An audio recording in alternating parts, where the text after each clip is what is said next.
Hi, I'm Jim. Welcome to Sunrise Farm. Today is July 21st as I'm filming this video, and I just thought we'd take a minute to talk about what you can plant, seed start in the last week of July and on through August. I'm down here in the south at the bottom of South Carolina in Zone 8B. And so a lot of this, if you live in the south, anywhere close to my zone, this will pertain to you. If you live in the north, you'll probably have to adjust some. You probably already know your own growing seasons and where you can plant and when you can plant. But this video is to help you think ahead on what you can start and what you can plant if you've already started them. So as you can see right here on my seed table, my seed starting table, I have several things going. I'll go ahead and bring you in a little closer to show you, but I've got a round of zucchini and squash, a couple of rounds of tomatoes. That'll be my final planting of tomatoes. And then I have some cucumbers started and some other things. So let me just bring you in a little closer and show you what I got. And then we'll go and sit down and have a chat about what you can plant or seed start this time of year. So right here, what you see before you is my final starting and tray of okra, and this is a 242 cell tray.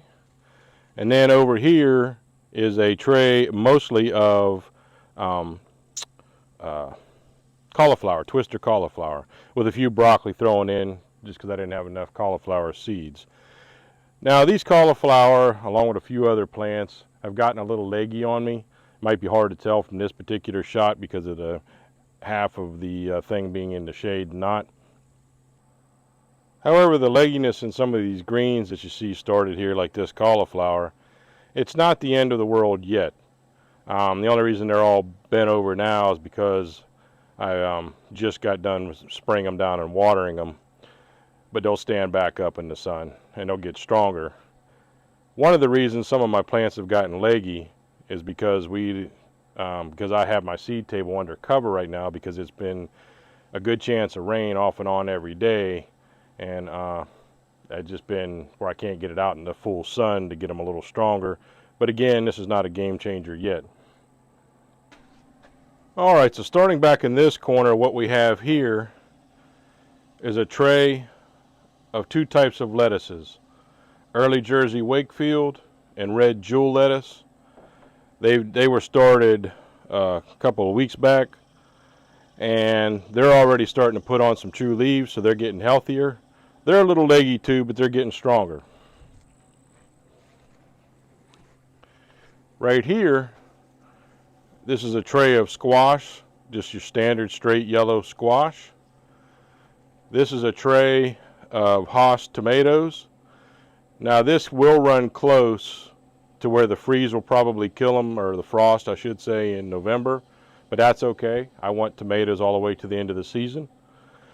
This right here is a full tray 242, this one I think is 162, tray cell of cucumbers, and they're doing pretty good. They've gotten a little leggy also, but again, they're strong enough that they'll recover just fine.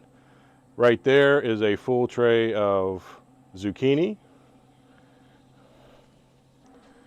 Here's a full 128 tray of about half cherry tomatoes and half super choice tomatoes.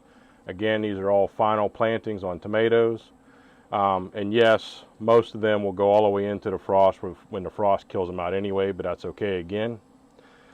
Right there in front, I have a full tray of Brussels sprouts. They're doing quite well. They were planted a couple weeks prior, so they actually got a little more sun and they're already a little stronger. I just have a few random Marglobe tomatoes left. I'll probably plant them anyway. This here, I have a tray of half butternut and half spaghetti squash. And the butternut squash is getting very strong. The spaghetti squash is a little leggy, but the plants look healthy, so I'm pretty sure that we can work that out of them and that everything will be just fine. So now let's go ahead and sit down and have a little chat about everything we can plant towards the end of July on into and through August. Well, all right, let's go ahead and jump into the list of everything you can plant basically the last week of July on through the month of August. We're finally kind of crossing the hump of the hot weather down here in South Carolina. Yes, we still have all of August to go pretty much. You know, down here in the South, you're like, at this point, begging for September 1st to roll around because you just know mentally, praise the Lord, it's starting to cool off. Right now, it's pretty hot. And I mentioned before about how, because I've kept my seedlings under cover. Now they get sun in the afternoon, no problem, but because they're under cover, they've gotten a little leggy and they're not as strong as I'd like them to be because I can't get them outside fully in the sun consistently because of too much rain. Unfortunately, I still don't have a greenhouse, so I have to make do with what I have so far. However, like I said, I'm not concerned with any of those yet. It's not time to discard and start over any of those. As you can maybe have seen, the Brussels sprouts, they've come along just fine, and some of those others are starting to stiffen up too. The butternut even looked that way to start with, but now it's stiffening up just fine. So at any rate, let's go ahead and talk about this list. And you know, I'm sure there are plenty of other things to think about growing. These are all based on what I'm going to grow. And so to try to accumulate a list of every single fruit and vegetable out there to grow would probably be quite time consuming and take a lot of investigation. But if at least I share what I'm going to grow, perhaps that'll help you to think ahead, whether you need to order seeds, prep some land, you know, lay down some irrigation, whatever the case is. Hopefully this will help you out. So here we go, not in any particular order, with the exception of, I will say, from the last week of July through the 1st of August, I'm going to be starting. I already showed you that I have zucchini and squash ready. Basically today, tomorrow, Tuesday, I'll be dropping those in the ground late in the evening, more when the sun's going down, because you can't put plants in the ground down here in the morning. Not now with this heat. I mean, you can in the spring when it's cool enough, but with this kind of heat, you have to wait till the end of the day or the plants just won't survive through the day. So at any rate, I've got the zucchini and squash ready to go in the ground, but I'm going to start another round because zucchini and squash succession planting is about every 3 weeks. So it takes about 3 weeks to grow them out from a tray. So if you just kind of bear this in mind, basically when you plant zucchini and squash, that day or a couple of days thereof is the exact same time to go ahead and start a whole nother round if you want succession planting. So I'll be starting zucchini and squash. I'll be starting my Green Magic broccoli. I'll be starting Copenhagen cabbage. If you have potatoes to plant, I think I still have some red Pontiac potatoes that I can reseed. Now in the South, we're fortunate enough in the South to have 2 potato growing seasons if you choose to do so. So I think I'm going to go ahead and plant some red Pontiac potatoes. It won't be near as many as I planted in the beginning of the season, but to extend my harvest, and these will mostly be for my own family. Yeah, we're going to probably go ahead and drop some red Pontiac potatoes in the ground. Then I've got bush green beans.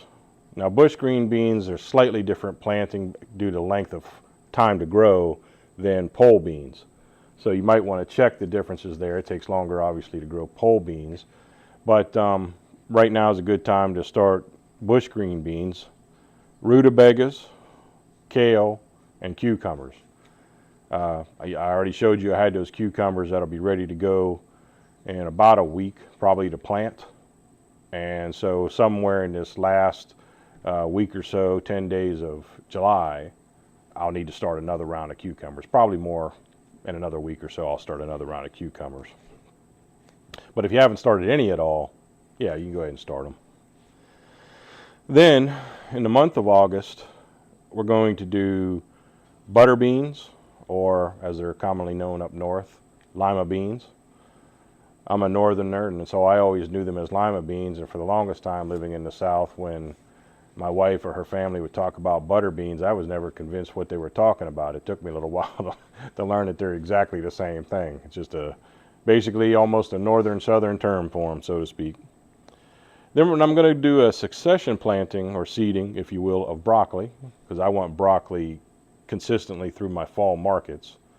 If you only want some broccoli for yourself, you don't necessarily have to think about succession planting, but if you're doing any type of market, or maybe you want to extend your harvest of stuff, maybe you're limited on growing space and you want to do succession planting that way to have, more of something, then you can consider that. So I'm succession seeding broccoli in August rather.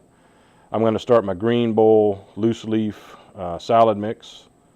That's green salad bowl loose leaf mix.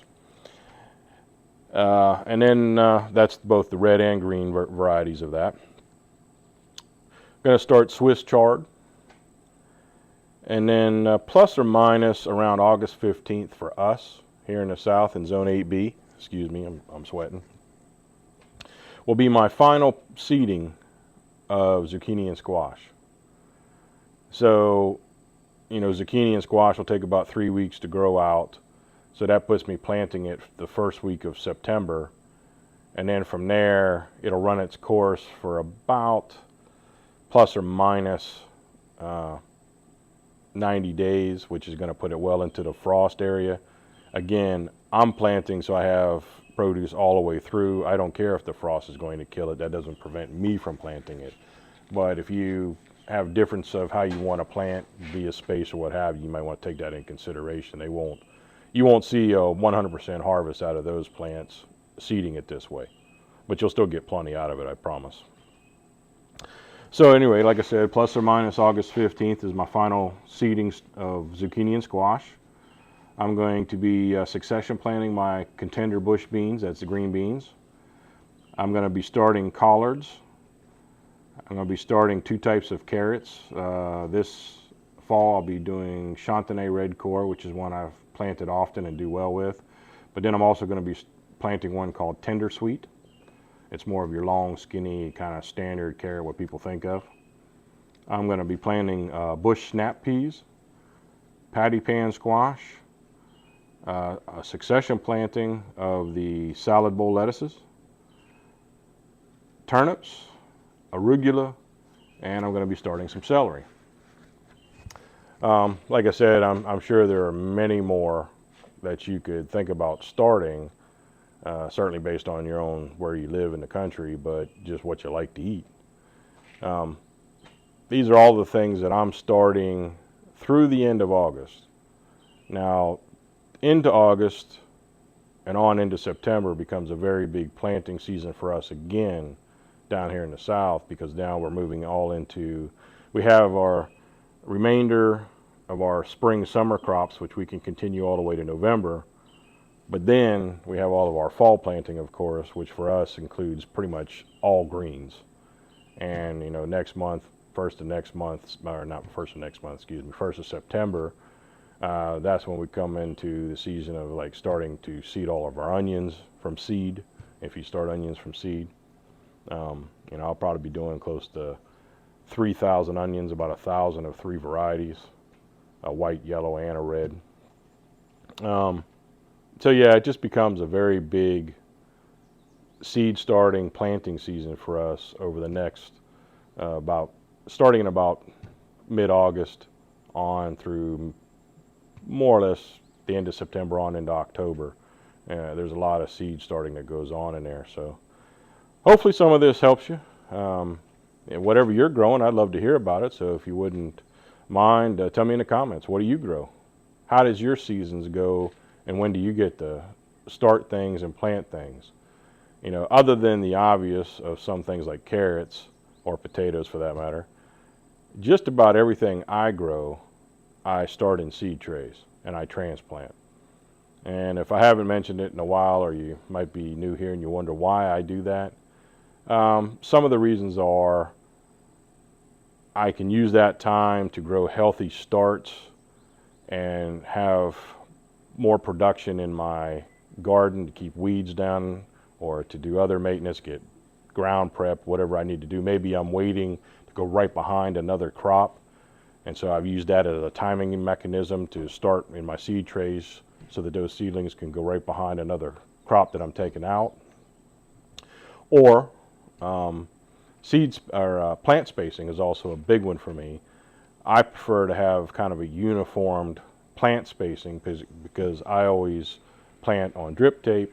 So I'm using my drip tape as a good portion of my guide on how to plant stuff so that I can plant it in a proper fashion, meaning spacing wise.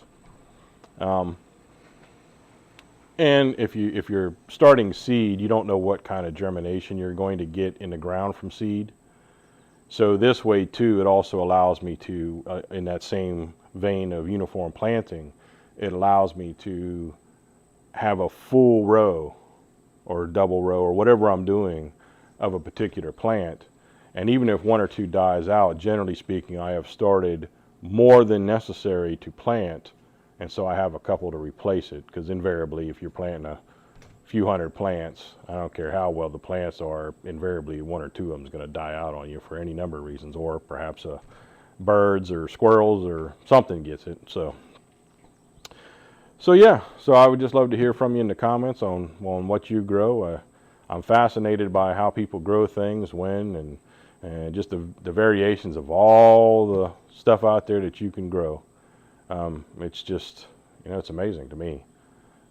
Just God's creation in general is just amazing to me, how things grow and how we can continuously grow food for healthier living and to feed ourselves, cut down on the grocery store cost, share with friends and family. In my case, like trying to do, get our ministry up and running solid, and I'm doing farmers markets. So there's so many reasons to grow your own food. And that is one thing I definitely pray for each one of you, is that you'll get excited about gardening, whatever level you can do it in. It doesn't matter if you live in an apartment and just have a back patio porch type of thing. You can still do some growing for yourself. Absolutely. There's a lot of things you can grow in containers.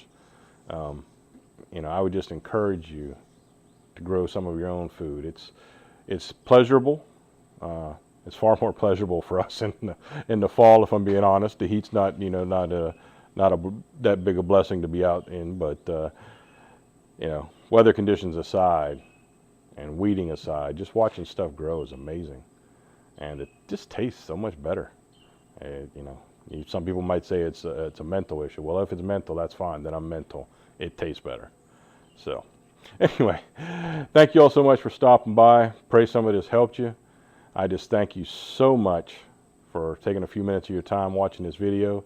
If you wouldn't mind, and I could humbly ask, please like, subscribe, and share to our channel. I'm just trying to work on building this up and sharing what I do with folks, and hopefully something resonates and helps, because that's all I'm trying to do is help. Share my ups, downs, sideways, my trials and tribulations. I'll share them all with you. And so hopefully that in and of itself will help you if you see somebody else making mistakes or something. So anyway, thank you so much again. Take care. God bless you. Have an amazing day in the Lord, and we'll see you next time.